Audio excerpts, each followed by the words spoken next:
किसी भी unknown person की ईमेल किस तरह फाइंड की जाए।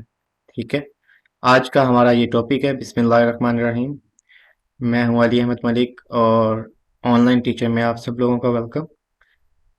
आज मैं आपको बताऊंगा कि किसी भी अननोन पर्सन की हम ईमेल किस तरह से फाइंड कर सकते हैं। Let's start. अच्छा, मैंने लास्ट आपको बताया था कि हम लिंक्डइन से किसी भी बंदे का नाम निकाल सकते हैं या कुछ उसका डाटा ले सकते हैं। वैसे ही हम किसी भी पर्सन की ईमेल लिंक्डइन से भी निकाल सकते हैं। लास्ट मैंने आपको बताया था, सैंपल शीट बना के दिखाई थी। उसी सैंपल शीट से जो है मैं आपको आज ईमेल फाइंड करना सिखाऊंगा कि पर्सनल ईमेल या किसी भी बंदे की पर्सनल बिजनेस ईमेल किस तरह से फाइंड करते हैं।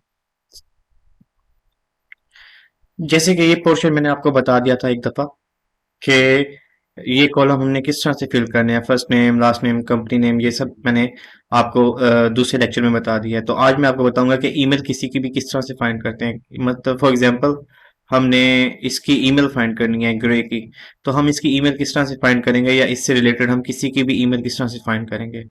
ठीक है, नंबर एक उसका जो तरीका है वो ये है कि सम एक्सटेंशंस होती हैं जिनकी हम हेल्प से ईमेल फाइंड कर सकते हैं। अब एक्सटेंशन क्या होती हैं, जो गूगल क्रोम की तरफ से हमें दी गई होती हैं। ठीक है, अब जैसे ये बार में एक्सटेंशन इंस्टॉल आप देख रहे हैं ऑलरेडी कुछ हुई हुई हैं। इसी तरह हमने एक एक्सटेंशन इंस्टॉल करनी है जिसका नाम है क्लियर बिट। ठीक है, तो क्लियर बिट को हमने इंस्टॉल करना है। Clear bit extension for Chrome. ये मैं इसलिए इंस्टॉल करके दिखा रहा हूँ कि कुछ लोगों को तरीका नहीं आता कि हम एक्सटेंशन किस तरह से इंस्टॉल करते हैं, तो ये उनके लिए है। ठीक है,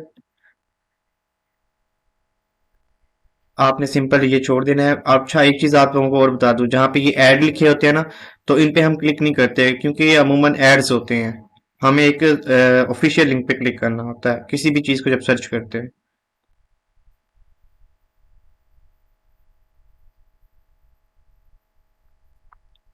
सिंपल हमने करना क्या होता है, यहाँ पे आने के बाद हमने इसको ऐड टू क्रोम करना होता है, ऐड एक्सटेंशन करनी होती है और ये सिंपल हमारी बार में ऐड हो जाती है। अब हर एक्सटेंशन का ना अलग काम होता है। कुछ एक्सटेंशन ईमेल पे काम करती हैं, कुछ लिंक्डइन पे काम करती हैं, कुछ वेबसाइट्स के ऊपर काम करती हैं। तो हर जितनी भी एक्सटेंशन होती है ना यहाँ पे, इन सब के अलग अलग प्रोसेस होते हैं। ये जो एक्सटेंशन है ये बेसिकली जीमेल के ऊपर काम करती है। ठीक है, अब इसको हमने यूज कैसे करना है, जैसे ये एक्सटेंशन इंस्टॉल करेंगे तो हमारे पास जीमेल के ऊपर साइड पे ये वाला बार इस तरह से बना आ जाएगा। हमने सिंपल इसे क्लिक करना है, लॉगिन करना है और यहाँ से हमने इसका फ्री वाला जो वर्जन है वो सिलेक्ट करना है और सिंपल जो ईमेल हम यूज करेंगे उससे हम साइन इन हो जाएंगे इसके अंदर।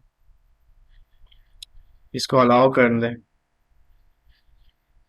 और ये हमारा साइन इन हो गया। ठीक है, अब यहाँ पे हमने किसी की भी ईमेल फाइंड करनी है तो हमने किस तरह से करनी है, मैंने लास्ट टाइम आपको ये बताया था कि जैसे हम यहाँ से कोई भी चीज सर्च पे लगाते हैं, एचआर लगा देते हैं। उसके बाद हम आ जाते हैं पीपल्स में। ठीक है, और यहाँ से हम लोकेशन सिलेक्ट कर लेते हैं यूनाइटेड स्टेट। ये क्लाइंट्स की रिक्वायरमेंट्स के मुताबिक आपने इसको सेट करना होता है, जो भी वो दे टाइटल तो यहाँ पे लगाना होगा। उसके अलावा ये फिल्टर्स होते हैं, कुछ फिल्टर्स का इस्तेमाल करते हैं। सेल्स नेविगेटर भी होता है इसके अंदर, उसका एक अलग यूज होता है, वो मैं आपको आगे जाके बताऊंगा। सो फॉर एग्जांपल हमने इसकी ईमेल फाइंड करनी है, ठीक है, माइकल जैनो की। तो हम सिंपल क्या करेंगे, इसकी प्रोफाइल को ओपन करेंगे। ठीक है, इसकी प्रोफाइल को ओपन करने के बाद जिस कंपनी में ये करंटली काम कर रहा होगा उस कंपनी का हम डाटा उठाएंगे। मैंने आपको बताया था कि करंटली कैसे पता चल रहा था कि वो करंटली किस कंपनी में काम कर रहा है। ठीक है, तो इसका डाटा उठाने के बाद सी ऑल पे क्लिक कर देना आपने और यहाँ से इसकी जो डोमेन है कंपनी की वो उठा लेनी। कंपनी की डोमेन उठाने के बाद आपने सर्च बार में आके डोमेन को एंटर करके और सॉरी पेस्ट करके और एंटर करना है।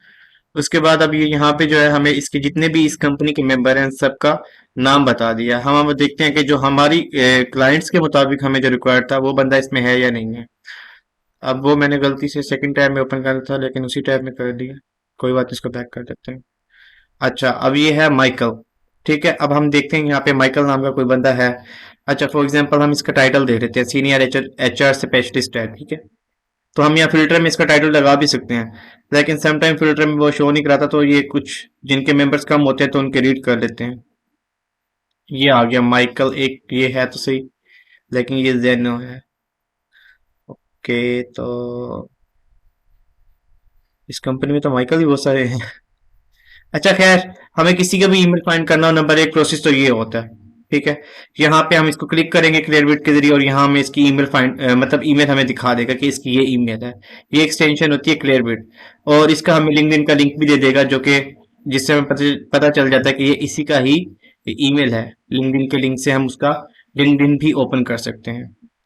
ऑलराइट। और सेकंड, अबे यार, हाँ ठीक है, हमने किसी और का फाइंड किया था। तो सेकंड नंबर पे ये एक एक्सटेंशन आती है जिसका नाम है, इसी तरह ही वो भी इंस्टॉल होगी। इसका नाम है जी किंडो, KENDO। किंडो हमें क्या करती है, जैसे ही हम किंडो की एक्सटेंशन इंस्टॉल करेंगे, ये सिर्फ हमारे लिंक्डइन के ऊपर काम करती है। जब हम लिंक्डइन लिंक्डइन के ऊपर आते हैं तो यहाँ पे साइड पे आप देख रहे हैं कि यहाँ पे हमारे पास एक छोटा सा आइकन नजर आ रहा है। हम इस पे सिंपल क्लिक करेंगे और गेट इन्फो कर देंगे। गेट इन्फो करेंगे जिससे हमारे पास इस माइकल की भी जो है ईमेल हमारे पास आ गया। ईमेल्स के ना कुछ पैटर्न होते हैं, ठीक है। अब वो पैटर्न भी मैं आपको बता देता हूँ। अब जैसे आप ये देख रहे हैं कि फर्स्ट इनिशियल लास्ट है, फर्स्ट इनिशियल लास्ट का मतलब इसके फर्स्ट नेम का पहला वर्ड फर्स्ट वर्ड, और इनिशियल लास्ट का मतलब फुल लास्ट फुल नेम, ठीक है। और एट द रेट जिस कंपनी में वो काम कर रहा है, उस कंपनी की डोमेन। डोमेन मैंने आपको बताया था कि किसको कहते हैं, जैसे कि linkedin.com है तो ये एक डोमेन है, ठीक है। ऐसे ही facebook.com एक डोमेन है, जैसे ये अपवर्क है, upwork.com एक डोमेन है।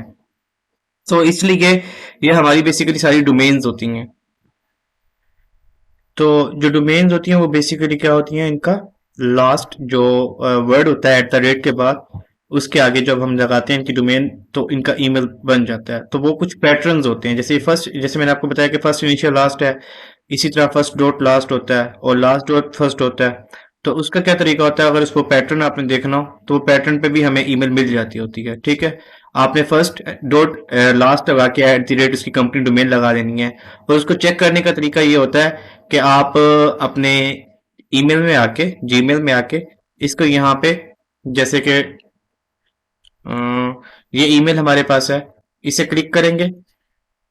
क्लिक करने के बाद हम यहाँ पे आके इसको देख सकते हैं कि ये एक्यूरेट है या गलत है, ठीक है। वो हमें कैसे पता चलेगा, जब हम इस पे क्लिक करते हैं तो हमारे यहाँ पे कुछ साइंस होते हैं वो ओपन हो जाते हैं। अगर 3 साइन ओपन हो तो इसका मतलब ये ईमेल एक्यूरेट है, ठीक है। अगर उससे भी कंफ्यूजन हो रही हो तो हम इसको सिंपल चेक कर लेते हैं सेंड करके। कुछ भी इसमें डाटा हम लिखते हैं और वो सेंड कर देते हैं। अगर वो ईमेल गलत होती है तो वो ईमेल बाउंस हो जाती है हमारे पास, ठीक है। और वो फ्रीक्वेंटली हमारे पास बाउंस हो जाती है कि ये ईमेल गलत है, वो सेंड ही नहीं होती, जैसे ये सेंड हो गई है। तो इस तरह से हम किसी की भी ईमेल फाइंड कर सकते हैं। सो आज इसका नेक्स्ट कॉलम जो है वो आपने फिल करना है किसी की भी पर्सनल ईमेल फाइंड करने का। अब मैं आपको बता देता हूँ, जैसे लास्ट टाइम आपने टाइटल लगाया था, जैसे हमने इस माइकल का डाटा उठा लिया, ठीक है। First dot last name copy किया, इसको शीट में पेस्ट कर देंगे। तो उसके बाद जो है यहाँ पे इसकी कंपनी का नेम, कौन सी कंपनी में ये काम कर रहा था, ये इसके लास्ट में दिया होता है वैसे। यहाँ से आप इसको कॉपी कर देंगे, ठीक है। और उसकी वेबसाइट, वेबसाइट आप इसको सिंपल क्लिक करेंगे, और यहाँ से मैंने अभी इसकी वेबसाइट उठाई थी, खैर वो लिंक चला गया। इसके एक्सपीरियंस में आके वेबसाइट उसकी कंपनी का जो यहाँ पे पेज है वो ओपन करके उसके अबाउट में आ जाएंगे, तो वहां से हमें उसकी वेबसाइट और कंपनी का कॉन्टेक्ट नंबर भी मिल जाता है, ठीक है।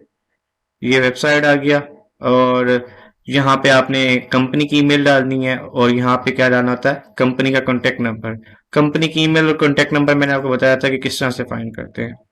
कंपनी को ओपन करके उसके अबाउट में जाके, और वहां से या फिर उसके फेसबुक पेज के अबाउट में, वहां हमें ईमेल उसका मिल जाता है। अदरवाइज उसके लिए कुछ एक्सटेंशन भी होती हैं। अच्छा, कुछ कंपनीज ऐसी होती हैं जो पाकिस्तान के मतलब अलाउ नहीं होती, ओपन नहीं होती। उनके ऊपर क्या होता है बेसिकली कि जो हमारा, आप ये समझ लें जैसे आईपी एड्रेस जैसे होता है, जो आईपी एड्रेस होता है वो डिफरेंट होता है, तो वो फिर वो उसको हमने उसके लिए एक एक्सटेंशन इंस्टॉल करनी होती है जिसका नाम है, वैसे तो डिफरेंट डिफरेंट एक्सटेंशन हैं और सॉफ्टवेयर भी हैं, बेसिकली इनको वीपीएन कहते हैं। वीपीएन ऑन करके हम यहाँ से इसको एक्सेस कर सकते हैं। ठीक है, और इस तरह से हमने इसका ईमेल एंटर कर देना है। अब ये ईमेल इसका तो नहीं है मेरे ख्याल से, तो कल हमने जिसका फाइंड किया था उसका। अच्छा, इसको रिमूव कर देते हैं। और यहाँ पे जो है हमने उसका, अच्छा यहाँ पे अब आपने क्या करना है, बेशक यहाँ पे बना दें, एक कॉलम और बना लें या इसके सामने बना लें, वो आपकी मर्जी है। यहाँ पे इसका आपने ईमेल भी डाल देना है। सॉरी, इसका ईमेल हमने जो उठाया था ये वाला, ठीक है, यहाँ पे इसका ईमेल भी डाल देना। और यहाँ पे आप लिख देना कॉन्टेक्ट ईमेल, वो वेबसाइट ईमेल हो गया और ये कॉन्टेक्ट नंबर, कॉन्टेक्ट ईमेल हो गया। और इसी तरह हमने यहाँ पे इसका कॉन्टेक्ट नंबर डाल देना। थैंक यू सो मच, आज के लिए इतना ही। बाकी इंशाल्लाह आपको नेक्स्ट लेक्चर में बताऊंगा कि नेक्स्ट स्टेप कैसे करना है। ये तो होते हैं पर्सनल ईमेल फाइंड करने के तरीके, और भी बहुत सी एक्सटेंशन हैं। लेक्चर लंबा हो जाएगा तो मैं आपको साथ साथ बताता रहूंगा। तो अभी आप फिलहाल इनको प्रैक्टिस करेंगे, तो इंशाल्लाह नेक्स्ट लेक्चर में मैं आपको बताऊंगा कि हमने जो नेक्स्ट लेक्चर होगा वो इंशाल्लाह लास्ट लेक्चर ही होगा। उसमें मैं आपको सारा क्लियर कर दूंगा कि अपवर की प्रोफाइल किस तरह से बनाते हैं, वहां से क्लाइंट्स किस तरह से लेके आते हैं, और वहां से हम जो क्लाइंट्स को डेटा देते हैं, जो हम उनको सारा उनका काम होता है कंप्लीट करके देते हैं, वो किस फॉर्म में उनको देना होता है, ये सब कुछ मैं आपको इंशाल्लाह नेक्स्ट लेक्चर में क्लियर कर दूंगा। थैंक यू सो मच, अपना ख्याल रखिएगा, और लाइक ज़रूर कर दीजिएगा और कमेंट्स में बता दीजिएगा अगर आपको ये वीडियो अच्छी लगी या कोई भी क्वेश्चन हुआ आपका।